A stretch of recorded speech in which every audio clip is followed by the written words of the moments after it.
जम्मू कश्मीर के श्रीनगर से दिल दहला देने वाला एक वीडियो सामने आया। वहां आतंकवादियों ने सीआरपीएफ के जवानों पर ग्रेनेड से हमला कर दिया। ये जवान वहां अपनी ड्यूटी पर तैनात थे। तभी एक कार वहां आई और उसमें सवार आतंकवादियों ने जवानों की तरफ ग्रेनेड उछाल दिया। हमला होने के साथ वहां जोरदार धमाका हो गया। ये पूरी घटना सीसीटीवी कैमरे में रिकॉर्ड हो गई। सीसीटीवी वीडियो में कई लोग उस भीड़भाड़ वाली सड़क से गुजरते दिखे। सुरक्षा के लिए वहां सीआरपीएफ के जवान भी तैनात थे। तभी एक कार वहां पहुंची, जिसके बाद वहां जोरदार धमाका हो गया। धमाका इतना जोरदार था कि एक मोटरसाइकिल वाला भी उसकी चपेट में आ गया और सड़क पर गिर पड़ा। वहां से गुजर रही एक महिला भी धमाके की चपेट में आ गई। हालांकि वहां तैनात जवान पूरी तरह मुस्तैद थे और उन्होंने वक्त रहते खुद को इस हमले से बचा लिया।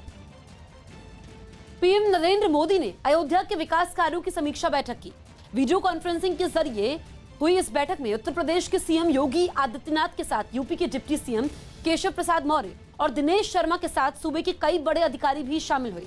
इस बीच पीएम मोदी ने अयोध्या में होने वाले विकास कार्यों के विजन डॉक्यूमेंट के साथ साथ भविष्य की अयोध्या पर एक प्रेजेंटेशन भी दी। न्यूज 18 के अमिताभ सिन्हा की खबर के मुताबिक अयोध्या विजन डॉक्यूमेंट के तहत अयोध्या के विकास का जो रोड मैप तैयार किया गया है वो अगले 100 साल की जरूरतों के हिसाब से तैयार किया गया है।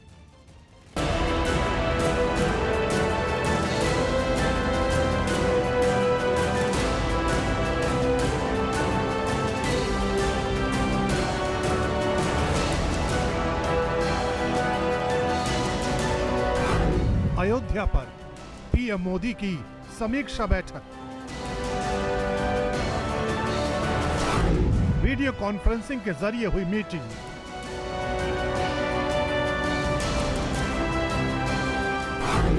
मीटिंग में सीएम योगी आदित्यनाथ भी मौजूद। पीएम मोदी ने देखा अयोध्या विजन डॉक्यूमेंट।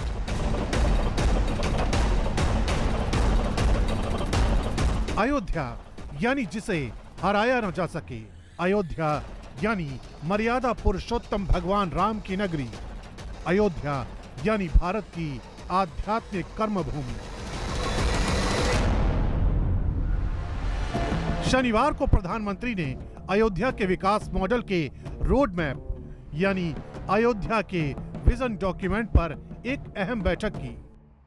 करीब 1.5 घंटे तक चली इस मीटिंग में पीएम मोदी ने अयोध्या के विकास कार्यों की समीक्षा की।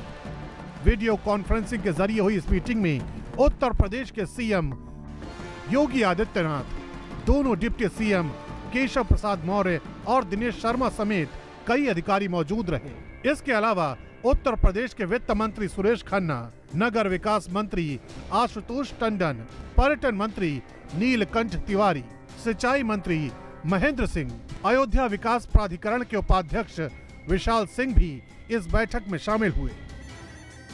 न्यूज 18 इंडिया के अमिताभ सिन्हा की खबर के मुताबिक इस वर्चुअल मीटिंग के दौरान पीएम मोदी को इन प्रोजेक्ट के डिजिटल मॉडल को दिखाया गया। इतना ही नहीं, बैठक में पीएम को यह भी जानकारी दी गई कि अयोध्या में अब तक कितने विकास कार्य पूरे हो चुके हैं और किन कामों पर भविष्य में काम होने जा रहा है। न्यूज 18 इंडिया के अमिताभ सिन्हा की खबर के मुताबिक अयोध्या में 1200 एकड़ में वैदिक सिटी बनाने की तैयारी है और करीब 500 लोगों की राय विजन डॉक्यूमेंट में शामिल की गई है। अयोध्या के विकास के लिए विजन डॉक्यूमेंट के तहत जो रोड मैप तैयार किया गया है वो अगले 100 साल की जरूरतों के हिसाब से तैयार किया गया है। भविष्य की अयोध्या के लिए उत्तर प्रदेश डेवलपमेंट अथॉरिटी ने 20,000 करोड़ रुपए के प्रोजेक्ट तैयार किए हैं। उत्तर प्रदेश सरकार का मकसद अयोध्या का आधुनिकीकरण करना ही नहीं, बल्कि उसकी कोशिश है कि अयोध्या का पुरातन स्वरूप भी बरकरार रहे। लिहाजा इसी बात को ध्यान में रखते हुए भविष्य की अयोध्या का डेवलपमेंट प्लान तैयार किया जा रहा है। अयोध्या पर उत्तर प्रदेश सरकार की प्रेजेंटेशन देखने के बाद पीएम मोदी ने कहा, अयोध्या एक ऐसा शहर है जो हर भारतीय की सांस्कृतिक चेतना में बसा है, इसलिए इसमें परंपराओं की झलक दिखनी चाहिए। अयोध्या आध्यात्मिक शहर है, इसलिए इसका भविष्य का बुनियादी ढांचा ऐसा तैयार होना चाहिए जो पर्यटकों और तीर्थयात्रियों के साथ साथ सभी के लिए फायदेमंद हो। आज की बैठक में उन्होंने मार्गदर्शन दिया है वह अभूतपूर्व है।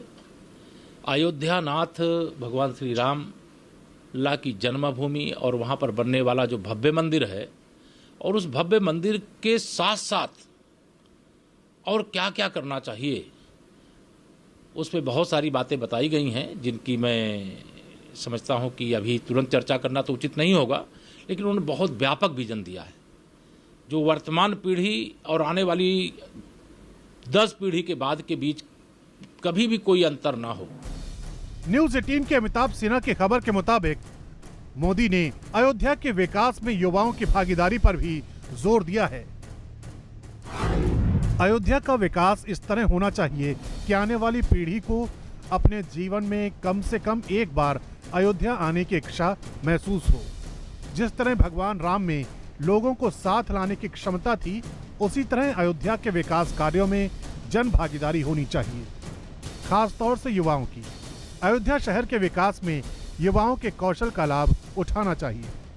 पीएम ने अयोध्या को ऐसा शहर बताया है जो भारत की सांस्कृतिक चेतना में अंकित है। अयोध्या को उन्होंने कहा, प्रधानमंत्री ने कहा है कि हमारी सर्वोत्तम परंपराओं और हमारे सर्वोत्तम विकासात्मक परिवर्तनों को प्रकट करना चाहिए। एक ऐसी अयोध्या का निर्माण होना चाहिए। तो प्रधानमंत्री ने इसमें आम लोगों की भागीदारी, वहां के युवाओं को जोड़ना और अयोध्या के बुनियादी ढांचे में जो वहां का इंफ्रास्ट्रक्चर है उसको पूरी तरह से बदल के एक आधुनिक शहर के रूप में विकसित किया जाए, जहां श्रद्धालु तो राम मंदिर देखने आए लेकिन पर्यटक भी वहां बड़ी संख्या में आए। ये पूरे देश और दुनिया से यही प्रधानमंत्री ने इसी सपने को रखा है अपने इस कार्यक्रम में। न्यूज 18 के अमिताभ सिन्हा की खबर के मुताबिक अयोध्या में प्रदेश के लिए 6 द्वार बनाए जाएंगे। इनमें लखनऊ रोड पर श्री राम द्वार, गोंडा रोड पर लक्ष्मण द्वार, गोरखपुर रोड पर हनुमान द्वार, प्रयागराज रोड पर भरत द्वार, वाराणसी रोड पर जटायु द्वार और रायबरेली रोड पर गरुड़ द्वार। इसके अलावा सरयू नदी के सभी घाटों और इनके आसपास के सभी इलाकों का सौंदर्यीकरण भी किया जाएगा। इसके अलावा अयोध्या बाईपास से सरयू तक जाने के लिए एक शॉर्टकट सड़क भी बनाई जाएगी। इतना ही नहीं, अयोध्या के विजन डॉक्यूमेंट में अयोध्या को एक तीर्थ नगरी, हेरिटेज सिटी, सौर शहर, समरस अयोध्या और बतौर स्मार्ट सिटी के तौर पर विकसित करने की योजना बनाई गई है। अयोध्या विजन डॉक्यूमेंट के मुताबिक भविष्य की अयोध्या के निर्माण के दौरान और उसके बाद यहाँ 4 लाख से ज्यादा प्रत्यक्ष और 8 लाख अप्रत्यक्ष लोगों को रोजगार मिलने की उम्मीद है। अयोध्या हमेशा से भारत की आध्यात्मिक नगरी रही है और बल्कि मैं कहूं तो यह आध्यात्मिक केंद्र रहा है। और निश्चित तौर पर जो हमारी वहां की सरकार से चर्चाएं हुई हैं और जो योजना हमारी हैं, उन सबको मिलकर अयोध्या एक अद्वितीय आध्यात्मिक केंद्र के रूप में विकसित होने वाला है, आध्यात्मिक राजधानी बनने वाला है। अयोध्या तो एक मोहब्बत का शहर है और जो वहाँ पर राम जी की भूमि, जन्मभूमि है, तो हर व्यक्ति अयोध्या से मोहब्बत करता है।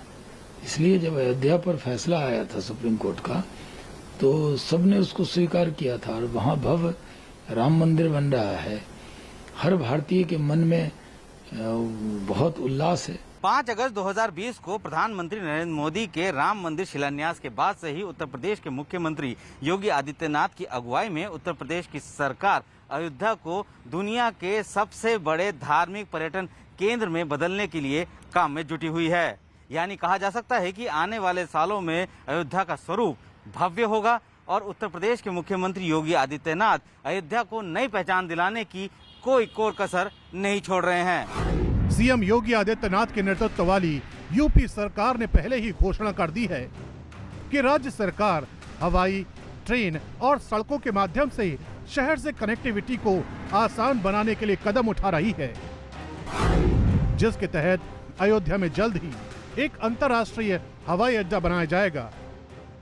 अयोध्या का रेलवे स्टेशन ऐसा भव्य हो जाएगा कि उसमें धर्म नगरी की झलक दिखेगी और अयोध्या पहुंचने से 50 किलोमीटर पहले ही धर्म नगरी का एहसास होने लगेगा।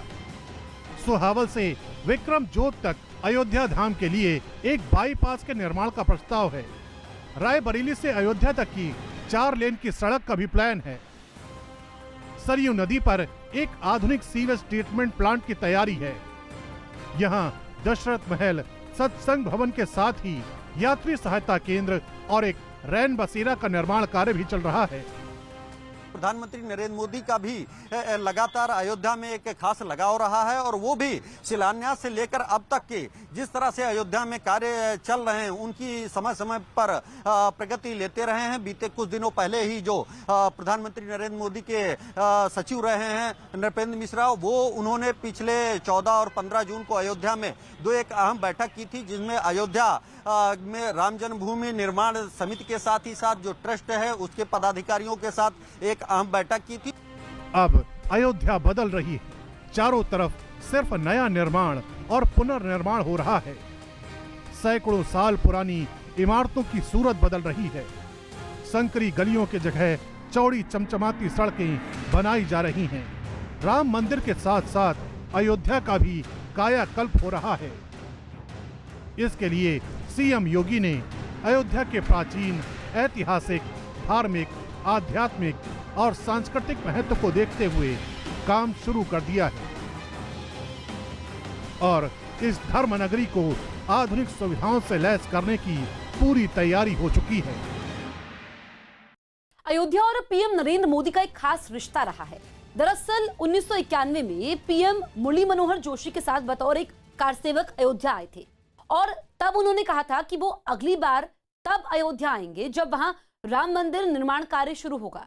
पीएम मोदी का यह सपना 29 साल बाद पूरा हुआ जब उन्होंने खुद 5 अगस्त 2020 को राम मंदिर का शिलान्यास किया था। और सच तो यही है कि आज की तारीख में पूरे देश के दिल में बसी भविष्य की अयोध्या को एक आध्यात्मिक शहर बनाने के साथ साथ विश्व स्तरीय शहर बनाने की शुरुआत हो चुकी है।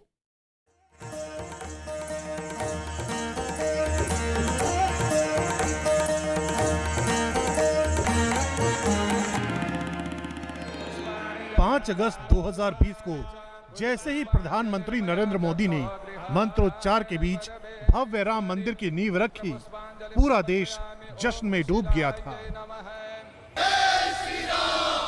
करोड़ों राम भक्तों के लिए ये किसी ऐतिहासिक पल से कम नहीं था। साधु संतों के लिए ये किसी पावन वेला से कम नहीं थी, क्योंकि 500 सालों के बाद टाट और टेंट में रहने के बाद प्रभु श्री राम अयोध्या में विराजमान हो रहे थे। राम के धाम में भूमि पूजन की भव्य तैयारियों के बीच कहीं भजन कीर्तन हो रहा था तो कहीं लोग खुशी से झूम रहे थे। राम मंदिर के शिला पूजन के दिन देश और दुनिया राम भक्ति में लीन थी। दिल्ली से प्रधानमंत्री नरेंद्र मोदी 29 साल बाद अयोध्या के लिए रवाना हुए तो पारंपरिक परिधान में नजर आए। पीएम मोदी ने गोल्डन रंग का कुर्ता और पीतांबरी धोती पहन रखी थी। धार्मिक कार्यों में पीला रंग बेहद शुभ माना जाता है। हाथ जोड़े हुए नरेंद्र मोदी वायुसेना के विशेष विमान से लखनऊ पहुंचे थे। अयोध्या में राम मंदिर की बुनियाद रखना पीएम मोदी के लिए किसी सपने के सच होने जैसा था। दरअसल 29 साल पहले यानी 1991 में नरेंद्र मोदी ने एक सवाल के जवाब में कहा था कि वो अयोध्या तभी वापस आएंगे जब राम मंदिर का निर्माण शुरू होगा। उस दौरान एक कार सेवक के तौर पर नरेंद्र मोदी मुरली मनोहर जोशी के साथ अयोध्या पहुंचे थे। यही नहीं, 1990 में भी लाल कृष्ण आडवाणी ने राम मंदिर के निर्माण के लिए सोमनाथ से अयोध्या तक जब रथ यात्रा शुरू की थी तो उस रथ पर भी मोदी सवार थे। उस समय जब ये हम मुलाकात हुई थी तो मैंने मुरली मनोहर जोशी से ही पूछा था कि कौन है, तो उन्होंने बताया था कि नरेंद्र मोदी हैं, गुजरात के जो है नेता हैं। और इस रूप में मेरा परिचय हुआ था। चूँकि इनके चेहरे मेहरे से हमको बहुत अच्छे लग रहे थे। दाढ़ी की गेटअप थी और बुका भरा हुआ चेहरा था, तो मेरी उत्सुकता हुई कि उनसे बात करने की। मैंने बातचीत की, मैंने उनसे पूछा कि आपने रामलला का दर्शन कर लिया, कैसा महसूस कर रहे हैं? कहीं बहुत अच्छा लगा। तो अकस्मात मेरे मुंह से निकल गया कि ये बताइए आप दोबारा अब कब अयोध्या आएंगे? तो उन्होंने इसी बात का जवाब दिया था कि मैं अब जब भी आऊँगा राम मंदिर बनाने ही आऊंगा। अयोध्या में राम मंदिर आंदोलन से पीएम मोदी का काफी पुराना नाता रहा है, लेकिन किसे पता था कि एक कार सेवक प्रधान सेवक के तौर पर जब अयोध्या आएगा तो उसी के हाथों मंदिर निर्माण की पहली ईंट रखी जाएगी। जब पीएम मोदी ने मंदिर का शिलान्यास किया था तो उस वक्त भारत के साथ साथ खुद उनका भी 29 साल का वनवास खत्म हो गया था। फिलहाल प्रधानमंत्री नरेंद्र मोदी की अगुवाई में अयोध्या को विश्व स्तर का शहर बनाने की तैयारियां चल रही हैं। अयोध्या को ऐतिहासिक शहर का रूप देने के काम की शुरुआत की जा चुकी है। अयोध्या को आधुनिक धर्म नगरी बनाने की भी तैयारी पूरी हो चुकी है। यानी अयोध्या का प्राचीन गौरव एक बार फिर पूरे देश के साथ साथ दुनिया को दिखाई देगा। प्रदेश सरकार के मुताबिक आने वाले वक्त में अयोध्या का सौंदर्यीकरण देखने के बाद विश्व पटल पर अयोध्या का नाम गूंजेगा।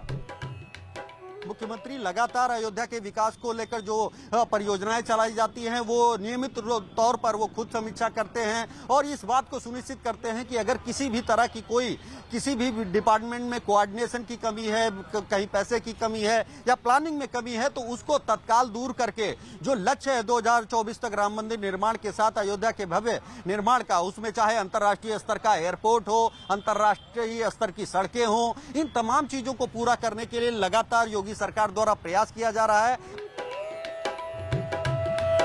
अयोध्या के सौंदर्यीकरण का सबसे अहम पहलू है राम मंदिर और शिल्पकला से उनके जीवन का वर्णन। दरअसल 1997 में विश्व हिंदू परिषद के राष्ट्रीय अध्यक्ष अशोक सिंघल ने मूर्तिकार रंजीत मंडल से संपर्क किया था। उसी के बाद से अयोध्या में लगातार प्रभु श्री राम के जीवन के हर पड़ाव को उकेरे जाने की शुरुआत हुई और अयोध्या में बन रही सैकड़ों मूर्तियां भव्य राम मंदिर के परिसर में लगाई जानी हैं और इसी को ध्यान में रखते हुए सैकड़ों मूर्तियां बनाई भी जा चुकी हैं। कितनी मूर्तियां लगभग भगवान राम के जन्म से लेकर और अयोध्या वापसी तक, राजतिलक तक कितनी मूर्तियां भी और बनानी है? ऐसा है कि हमको जो आदेश दिए हैं माननीय चंपत राय जी, जो उनके आदेश से चल रहा है, तो हमको दिया गया है कम से कम राज्याभिषेक तक मूर्ति बनाना है। जो भगवान राम जो अपना सृजनी में नदी में अपना प्राण वो दिए थे, विसर्जित हुए थे, तो उतना तक तो हमको बनाना है। लेकिन हमारा जो है अभी वर्तमान में जो वहाँ तक बना है, जो सीताहरण तक जो लगभग तैयारी में है और बाकी हमको और 40-50 स्क्रिप्ट और कंप्लीट करना है। नवंबर 2020 में न्यूज 18 की टीम ने अयोध्या के सौंदर्यीकरण की तैयारियों का जायजा लिया था। राम मंदिर में लगने वाली इन मूर्तियों को राम जन्मभूमि के 67 एकड़ के परिसर में लगाया जाएगा।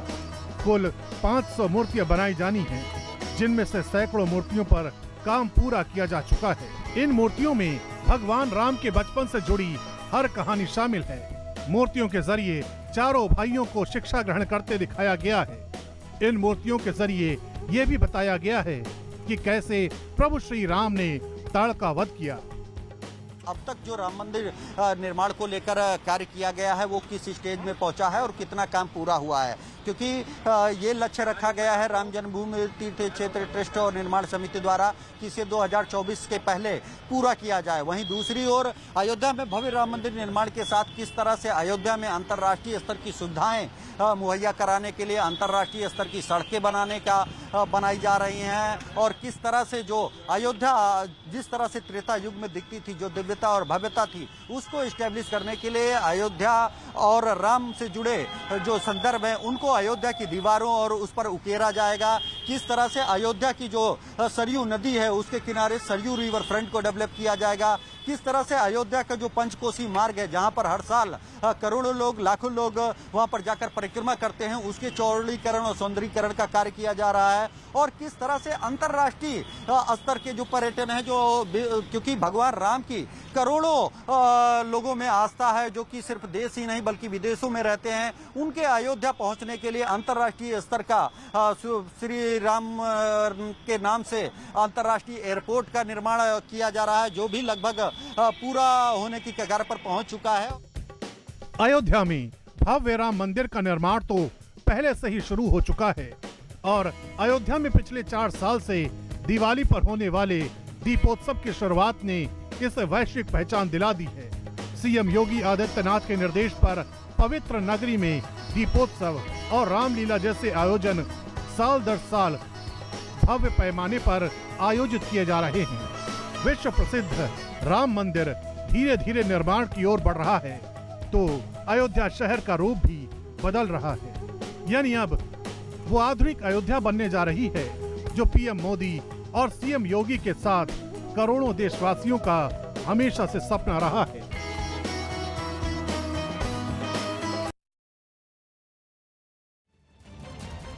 बड़ी खबर जम्मू कश्मीर से। जम्मू में पुलिस ने 2 आतंकवादियों को गिरफ्तार किया है। न्यूज 18 के पवन शर्मा की खबर है कि ये आतंकी जम्मू में किसी बड़ी वारदात को अंजाम देने की फिराक में थे, तो आतंकवादियों के पास से हथियार भी बरामद किए गए हैं। ये बड़ी कामयाबी है जम्मू से, जहां पर 2 आतंकवादी गिरफ्तार किए गए हैं। पवन शर्मा हमारे सहयोगी फोन लाइन पर मौजूद हैं। पवन, 2 आतंकवादियों की गिरफ्तारी के साथ ही बड़ी आतंकी साजिश नाकाम हुई है। बिल्कुल, देखिए जम्मू कश्मीर के जो वार्ता होनी थी केंद्र के साथ के नेताओं की, उसे लेकर जो आतंकी थे वो बड़ी स्ट्राइक करने की फिराक में थे जम्मू कश्मीर के भीतर, लेकिन खास करके जम्मू उनके निशाने पर था और ये एक अलर्ट भी साउंड किया गया था सिक्योरिटी एजेंसीज की तरफ से कि जम्मू शहर में कोई आतंकी हमला हो सकता है।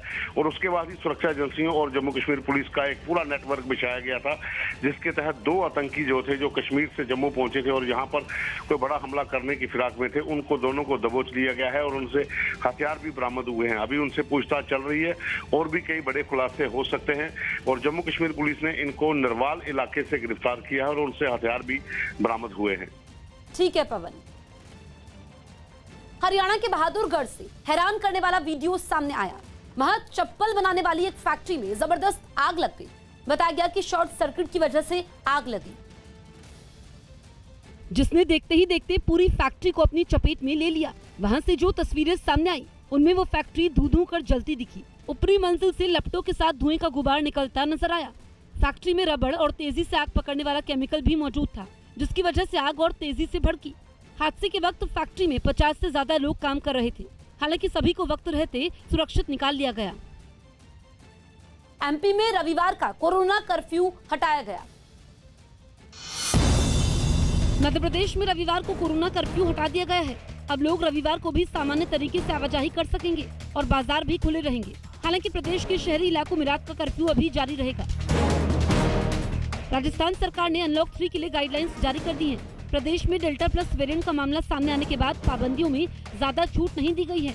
अब प्रदेश में सुबह 5 बजे से शाम 5 बजे तक धार्मिक स्थल खुले रहेंगे। प्रदेश में शादी समारोह पर 30 जून तक पाबंदी जारी रहेगी। हालांकि 1 जुलाई से मैरिज हॉल, होटल में 40 लोगों को शामिल होने की सशर्त इजाजत होगी। यूपी के मुरादाबाद में जिला पंचायत अध्यक्ष चुनाव के नामांकन के समय कोरोना नियमों की अनदेखी का मामला सामने आया। कार्यकर्ताओं के साथ नामांकन के लिए पहुंची बीजेपी उम्मीदवार ने इस बीच रैली की, जहां लोग सोशल डिस्टेंसिंग और कोरोना नियमों से बेपरवाह दिखे। यूपी के बदायूं में एक 15 साल की छात्रा की मकान की छत से गिरने की वजह से मौत हो गई। हादसे के वक्त छात्रा मकान की दूसरी मंजिल पर ब्रश कर रही थी और इसी बीच पैर फिसलने की वजह से नीचे गिरकर उसकी मौत हो गई। मध्य प्रदेश के पन्ना जिले में आपसी झगड़े में घायल हुई महिला की मौत के बाद परिजनों ने हत्या का केस दर्ज करने की मांग करते हुए जमकर हंगामा किया। परिवार के लोगों ने महिला की लाश को बीच सड़क पर रखकर रास्ता जैम कर दिया, जिसके बाद पुलिस को लोगों को हटाने के लिए लाठीचार्ज करना पड़ा। हरियाणा के बहादुरगढ़ में एक फुटवेयर फैक्ट्री में भीषण आग लग गई। आग दूसरी मंजिल पर मौजूद पैकिंग यूनिट में लगी, जिसने देखते ही देखते पूरी फैक्ट्री को अपनी चपेट में ले लिया। हादसे के वक्त फैक्ट्री में करीब 50 कर्मचारी काम कर रहे थे, जो समय रहते इमारत से बाहर निकल आए। हालांकि फायर ब्रिगेड की 5 गाड़ियों की मदद से आग पर काबू पा लिया गया, लेकिन हादसे में फैक्ट्री में मौजूद लाखों का सामान जलकर राख हो गया। धर्मांतरण मामले को लेकर देश के अलग अलग इलाकों से चौंकाने वाली खबरें सामने आ रही हैं। आरोपी उमर गौतम और काजी जहांगीर से पूछताछ के बाद जहां इस मामले के तार आतंकी संगठन जैश-ए मोहम्मद से जुड़ते दिखाई दे रही हैं, वहीं खबर यह भी है कि 24 से ज्यादा एनजीओ में धर्मांतरण का ये काला खेल चल रहा था। यही वजह है कि एटीएस के साथ एसटीएफ भी इस मामले को परत दर परत खोलने में जुट चुकी है, क्योंकि सवाल 1000 से ज्यादा ऐसे लोगों का है जिनका जबरन धर्म परिवर्तन करवाया गया।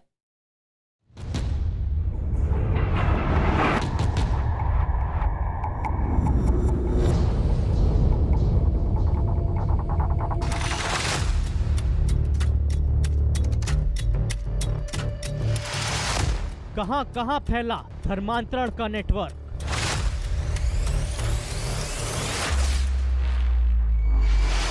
कैसे सामने आया धर्मांतरण का जैश कनेक्शन?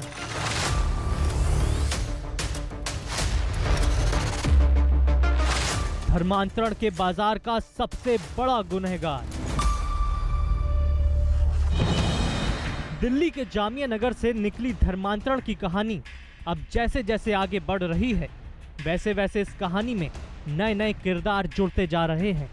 धर्मांतरण के इस बेहद चौंकाने वाले मामले में जैश-ए-मोहम्मद का नाम सामने आने के बाद यूपी सरकार ने एटीएस के साथ एसटीएफ को भी लगा दिया है।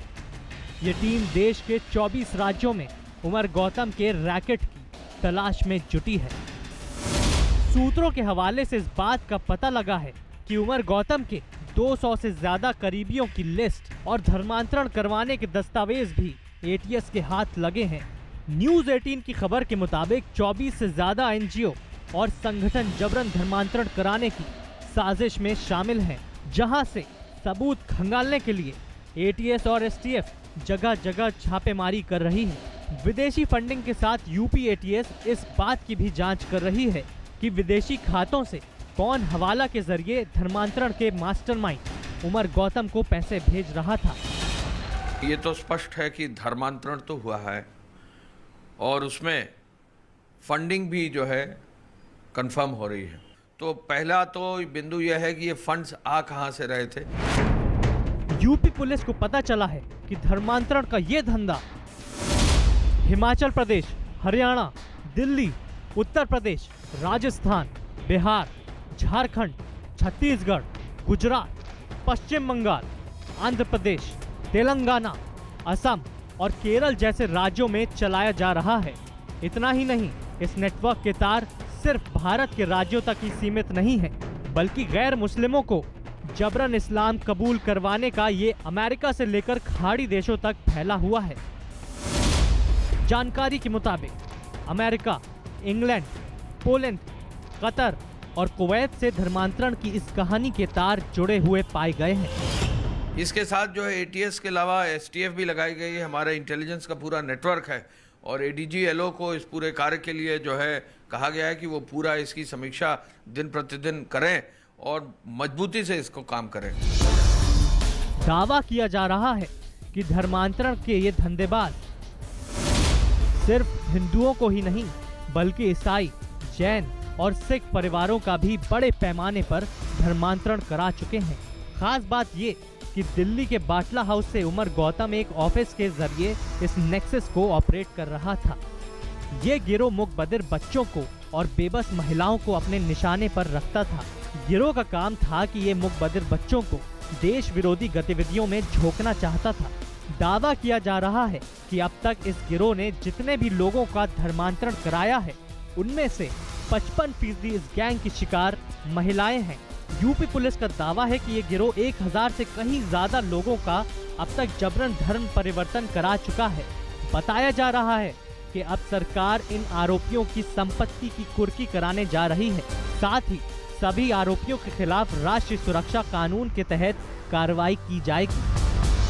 जो बच्चों को धर्मांतरण किया गया है तो निश्चय ही उस तरह का साहित्य, उस तरह का लिटरेचर, उस तरह की वेबसाइट्स, उस तरह का जो वीडियोस हैं, उनको कहीं ना कहीं जो है लोगों ने देखा है, तो इससे और गंभीरता आई है।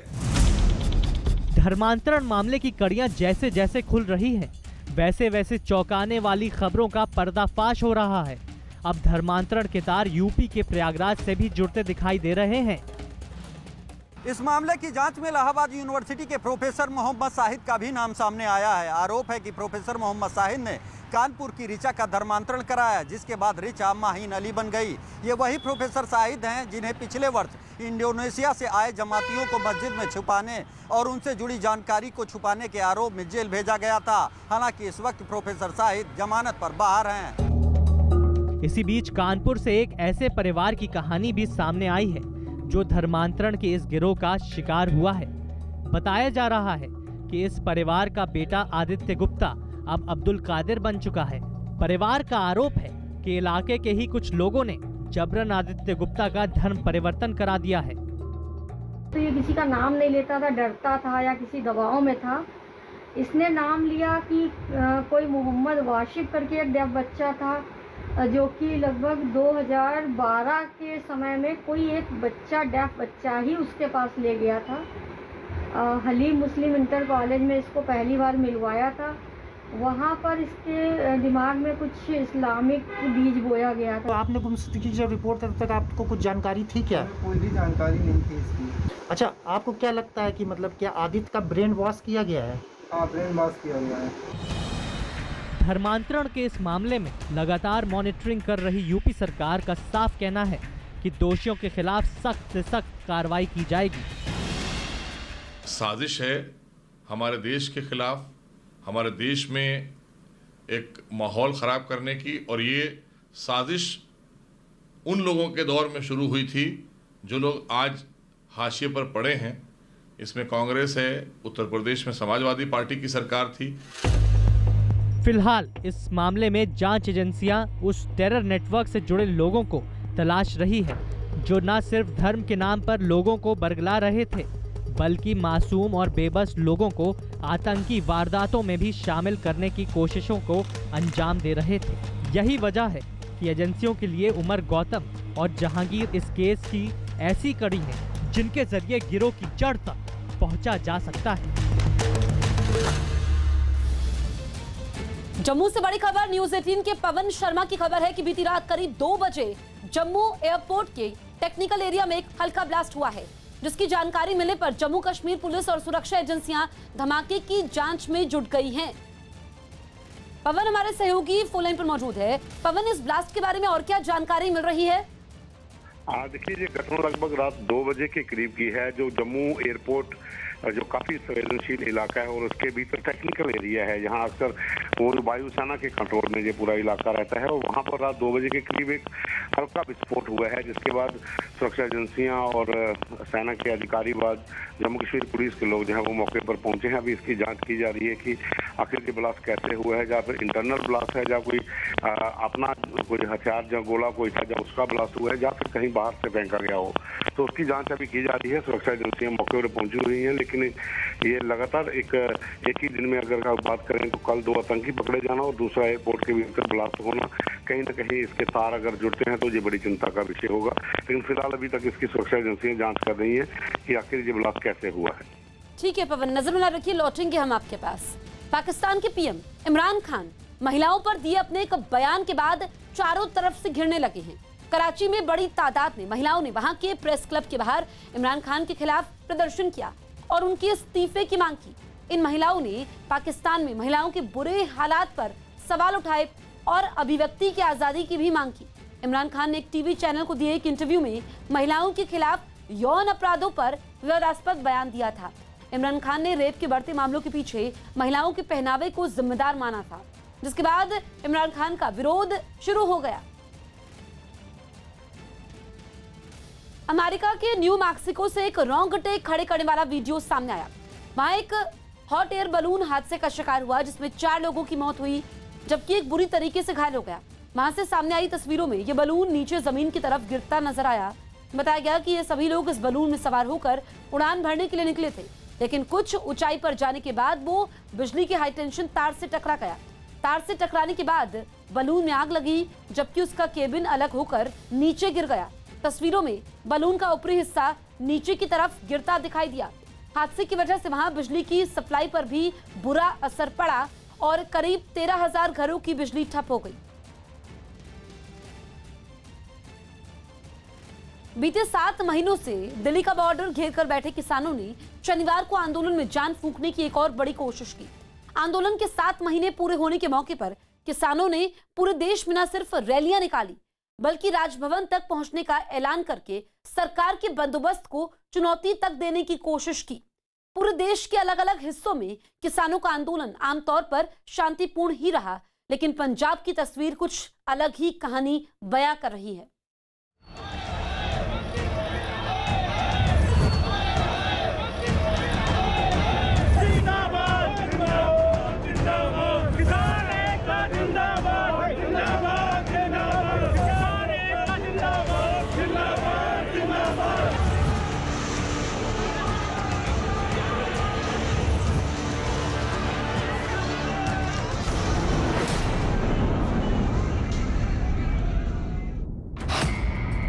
किसान आंदोलन के 7 महीने,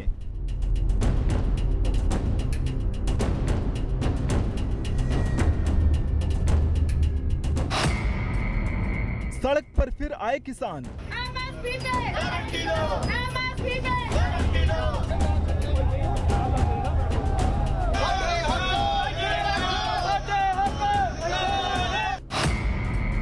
ट्रैक्टर रैली पर बढ़ा टकराव।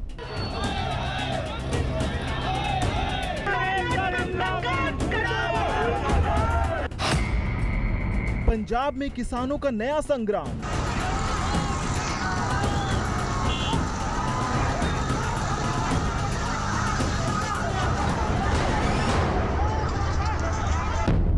तीन कृषि कानूनों के विरोध में शुरू हुआ किसान आंदोलन बीते 7 महीने से लगातार जारी है।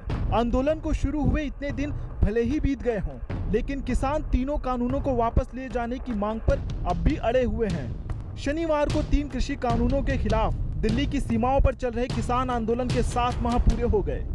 7 महीने हो जाएंगे, तो 7 महीने होने के बाद ये प्रदर्शन हो रहा है गवर्नर के वहाँ, और राष्ट्रपति जी से ये है कि उनको दिया जा रहा है। फिर उसके आगे की क्या रणनीति होगी वो फिर बाद में तय करेंगे। इस मौके पर किसानों ने देश के अलग अलग हिस्सों में न सिर्फ ट्रैक्टर रैली निकाली, लेकिन मोहाली और पंचकुला में किसानों के प्रदर्शन की जो तस्वीरें सामने आई, उन्होंने एक बार फिर कई सवालों को खड़ा कर दिया। पंचकुला में किसानों व पुलिस के बीच टकराव देखने को मिला। किसान चंडीगढ़ में दाखिल न हो सके, इसके लिए मोहाली बॉर्डर व पंचकुला में बड़ी संख्या में पुलिस बल तैनात किया गया था, लेकिन किसानों की संख्या को देखते हुए इंतजाम नाकाफी साबित हुए। पंचकुला में किसानों व पुलिस के बीच टकराव हो गया। प्रदर्शनकारी किसानों ने पुलिस के बैरिकेड्स को उखाड़ फेंका। किसानों को रोकने के लिए पुलिस ने पानी की बौछार तक की, लेकिन पानी की धार भी आगे बढ़ते किसानों को नहीं रोक सकी। ऐसा ही कुछ हाल मोहाली का देखने को मिला, जहां पुलिस बैरिकेड्स को तोड़कर किसान चंडीगढ़ में दाखिल हो गए और राजभवन के नजदीक तक पहुंच गए। We have enough force to tackle with any situation, and we will try to deal with the situation peacefully. We hope that all the program today will be conducted without any law and order situation. खुफिया alert के बाद देश और राजधानी दिल्ली में अलग अलग जगह पर भारी संख्या में सुरक्षा बल और पुलिस बलों को तैनात किया गया। दिल्ली के सिविल लाइन मेट्रो स्टेशन के बाहर इस वक्त हम मौजूद हैं, जहां पर पुलिस की तैनाती आप देख रहे हैं कि अलर्ट मोड पर दिल्ली पुलिस यहां पर नजर आ रही है। यहीं से किसानों के प्रतिनिधियों का कहना है कि वो इसी स्टेशन पर इकट्ठे होंगे और यहीं से रोज प्रदर्शन करते हुए ज्ञापन देने के लिए एलजी हाउस की तरफ जाएंगे। मेट्रो स्टेशन की अगर बात करें तो सिविल लाइन मेट्रो स्टेशन के अलावा विश्वविद्यालय और विधानसभा जो मेट्रो स्टेशन है वो 10 बजे से लेकर 2 बजे तक बंद किए गए हैं। इस तरीके के नोटिस जो तीनों मेट्रो स्टेशन है उस पर चस्पा किए गए हैं, जिसमें बताया गया है कि 10 बजे से लेकर 2 बजे तक इन मेट्रो स्टेशंस में ना एंट्री होगी ना एग्जिट होगी। दिल्ली के गाजीपुर बॉर्डर पर उत्तर प्रदेश से आए भारी संख्या में किसान इकट्ठा हुए। गाजीपुर में ट्रैक्टर के साथ पहुंचे किसानों की बड़ी संख्या को देखते हुए पुलिस ने 3 लेयर की सुरक्षा व्यवस्था कर रखी थी। जत्थे आते रहेंगे या जाते रहेंगे, शाम को आज चले जाएंगे या कल तक चले जाएंगे। आज गवर्नर को ज्ञापन दिए जाएंगे, उसके पास किसान के पास में ट्रैक्टर ही है, बस साधन उसका आवागमन का साधन है। ट्रैक्टर रैली पाप है क्या कि पाप हो जाएगा कोई ट्रैक्टर रैली? ट्रैक्टर तो रैली तो है, ये शांतिपूर्वक ही रहेगी। कभी भी किसी भी चीज में किसान का हिंसा, उपद्रव, आगजनी, ये सब चीजें राजनीतिक दलों के लिए होंगी, किसान के लिए नहीं होती। इसी बीच किसानों के बड़े नेता बन चुके राकेश टिकैत ने इस आंदोलन के आगे की रूपरेखा का भी खुलासा किया। ये 43 महीने का वो है पूरा, क्या है? अभी तो 7 महीने तो ये 36 महीने और चलेगा आंदोलन, सरकार नहीं मानने की। अच्छा। हाँ, गन्ने का भुगतान नहीं हुआ। अच्छा। हाँ, महंगाई तो बढ़ेगी ना, 4 साल से गन्ने का रेट भी नहीं बढ़ा। आलू का किसान भी दुखी है ना, यही रहेंगे आज तो। अच्छा।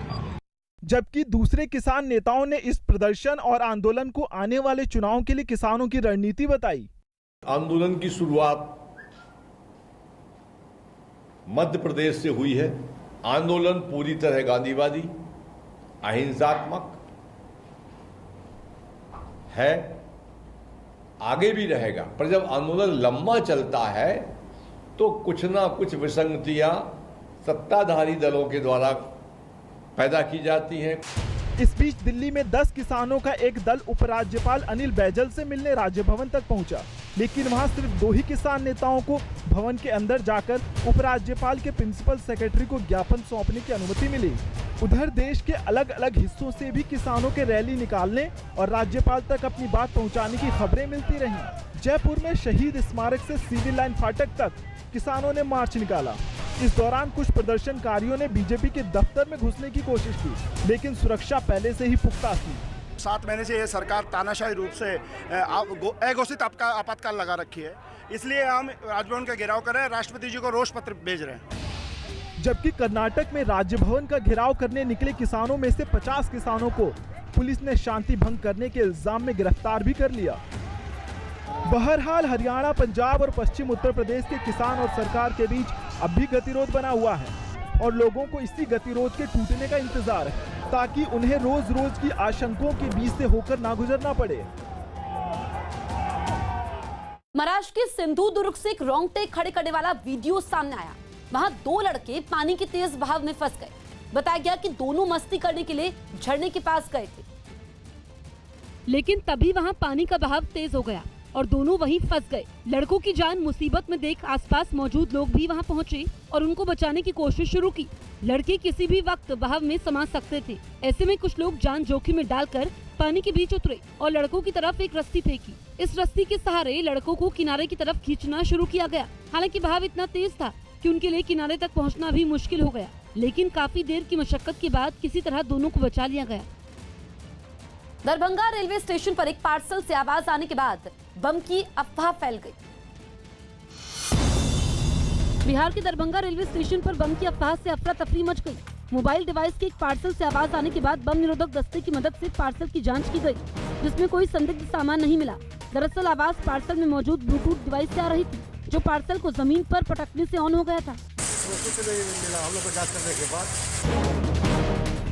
रवीना टंडन अपनी बेटियों और पति अनिल पठानी के साथ उमरिया जिले के बांधवगढ़ टाइगर रिजर्व घूमने पहुंची। रवीना ने परिवार के साथ जंगल सफारी का जमकर लुत्फ उठाया। इसी बीच रवीना फोटोग्राफी करती भी नजर आई। बिहार के दरभंगा में घर में घुसकर छेड़खानी करने के आरोप में कुछ महिलाओं ने विधायक के भतीजे की पिटाई कर दी। महिलाओं ने आरोपी को रंगे हाथ पकड़ने के बाद उसके हाथ बांध दिए और जमकर पीटा, जिसका वीडियो तेजी से वायरल हो रहा है। यूपी के गोरखपुर में एक दुकान में सांप मिलने से अफरा तफरी मच गई। आसपास के लोगों ने सांप को पकड़ने की कोशिश की, लेकिन नाकाम रहे, जिसके बाद वन विभाग की मदद से 5 फीट लंबे सांप को पकड़ा गया। एमपी के खरगोन में पुलिस ने एक स्पेशल टीम बनाकर एक लॉन्च में चल रहे सेक्स रैकेट का पर्दाफाश किया। पुलिस ने शिकायत मिलने के बाद लॉन्च पर छापेमारी की और लॉन्च के मालिक और 3 महिलाओं समेत 16 लोगों को गिरफ्तार कर लिया। टोटल होटल संचालक सहित 13 व्यक्ति और 3 महिलाएं। यूपी के प्रयागराज में एक दर्दनाक सड़क हादसे में जीजा और साले की मौत हो गई। दोनों बाइक पर बैठकर शादी का कार्ड बांटने जा रहे थे। इसी बीच एक तेज रफ्तार ट्रैक्टर ने उनकी बाइक को टक्कर मार दी। टक्कर इतनी जोरदार थी कि दोनों की मौके पर ही मौत हो गई। कोरोना के कहर से नक्सलियों में हाहाकार मचा हुआ है। कई कुख्यात बड़े नक्सली कमांडरों की मौत हो चुकी है, तो कई बड़े नक्सली लीडर मौत की कगार पर पहुंच चुके हैं। नतीजा ये हुआ कि पहली बार लाल सेना में बिखराव की नौबत आ चुकी है।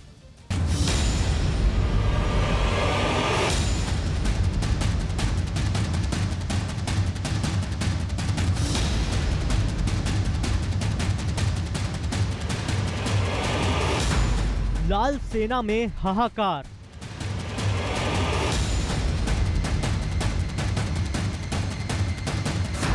नक्सलियों पर कोरोना का कहर।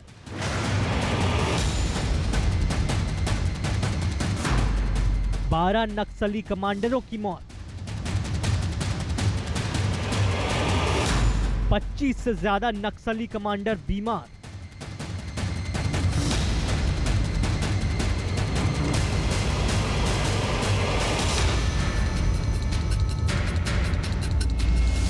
कोरोना वायरस नक्सलियों पर कहर बनकर टूटा है। हालात ये हैं कि बेखौफ लाल सलाम करने वाले नक्सली अब वायरस से बुरी तरह डरे हुए हैं। कई बड़े कमांडर की मौत और बीमारी ने इन्हें तोड़ कर रख दिया है। 5 राज्यों में फैला हुआ नक्सलियों का नेटवर्क अब पहले की तरह काम नहीं कर रहा है। पिछले काफी लंबे समय से कोई बड़ी रणनीति नहीं बनी है और इसकी वजह है कोरोना वायरस। जंगल में छिपकर रहने वाले नक्सली बुरी तरीके से कोरोना की चपेट में आ चुके हैं। कई बड़े लीडर्स की मौत हो चुकी है, तो जो बचे हैं वो बुरी तरीके से कोरोना से बीमार है। पुलिस से मिली जानकारी के मुताबिक कोरोना की वजह से नक्सलियों के 12 बड़े कमांडरों की मौत हो चुकी है।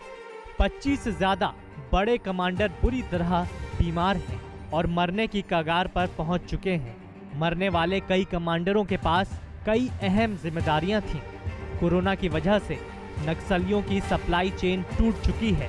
सबसे ज्यादा नुकसान महिला विंग का बताया जा रहा है। उनके बड़े काडर हिडमा जो कि बटालियन नंबर 1 का कमांडर है, सोनू जो कि बटालियन के कंपनी नंबर 2 का कमांडर है, विनोद डीवीसी, राजेश डीवीसी, नंदू जो टेक्निकल टीम का 2IC है, और भी काफ़ी सारे माओवादी जो हैं वो बीमार चल रहे हैं। पिछले 2 महीने में 7 माओवादियों की नक्सलियों ने खुद कोरोना से मौत स्वीकारी है। जितने बड़े कमांडर उतने ज्यादा मूवमेंट, जितनी ज्यादा मूवमेंट उतने ही अधिक लोगों से मुलाकात, कभी गांव वालों के साथ मीटिंग तो कभी दूसरे राज्यों की यात्रा। नक्सलियों का मास्क और दूरी से कोई नाता नहीं होता, जिसका नतीजा ये हुआ कि बड़े लीडर एक एक करके वायरस की चपेट में फंसते चले गए और संगठन बिखरता गया। कोरोना में मारे गए लाल सलाम के कमांडरों के पास कई अहम जिम्मेदारियां थी। उनमें नक्सलियों के सेंट्रल कमेटी का मेंबर और ऑर्गेनाइजेशन टीम का chief Haribhushan, state committee member और टेलीकम्युनिकेशन प्रमुख शोभराय, सप्लाई चेन प्रमुख मोहन वेट्टी, टेक्निकल टीम के प्रभारी आयतू और महिला विंग की प्रभारी भरत अक्का का नाम शामिल है। और इनके जाने के बाद से नक्सल संगठन कमजोर हुआ है। कोरोना वायरस ने सबसे पहले कुख्यात नक्सली हरिभूषण को अपना शिकार बनाया। हरिभूषण पर 1 करोड़ रुपए का इनाम था। इससे अंदाजा लगाया जा सकता है कि वो कितना खतरनाक था। हरिभूषण संगठन के पैसों को जमा करके रखता था। हरिभूषण की मौत के बाद अब नक्सलियों को नहीं पता कि उनका पैसा कहां कहां रखा है। हरिभूषण तेलंगाना स्टेट कमेटी का सेक्रेटरी भी था और तेलंगाना एरिया में बड़े कॉन्ट्रैक्टर्स, बड़े तेंदुपत्ता ठेकेदारों से उसके रिश्ते रहे हैं। उसके मरने से नक्सल संगठन को काफ़ी नुकसान होगा। इसके अलावा लाल सेना के ऐसे कई अहम चेहरे हैं जो अब कोरोना का शिकार हो चुके हैं और उनकी मौत के बाद संगठन पूरी तरह से बैकफुट पर है। पुलिस से मिली जानकारी के मुताबिक 30 से अधिक नक्सली कमांडर बीमार हैं और इनकी हालत बहुत ही खराब है। इतना कुछ होने के बाद भी अभी भी सोशल डिस्टेंसिंग और मास्क का उपयोग नहीं कर रहे। अभी भी ग्रामीणों के साथ मीटिंग लेके उनको जो है आंदोलन के लिए भड़का रहे हैं। जाहिर सी बात है, जंगल में ऑक्सीजन और वेंटिलेटर मिलना नामुमकिन है। बेहतर इलाज तो बहुत दूर की बात है। पुलिस नक्सलियों की मदद करने को तैयार है, लेकिन इसके लिए नक्सलियों को सरेंडर करना होगा और इसके लिए नक्सली कभी तैयार नहीं होंगे।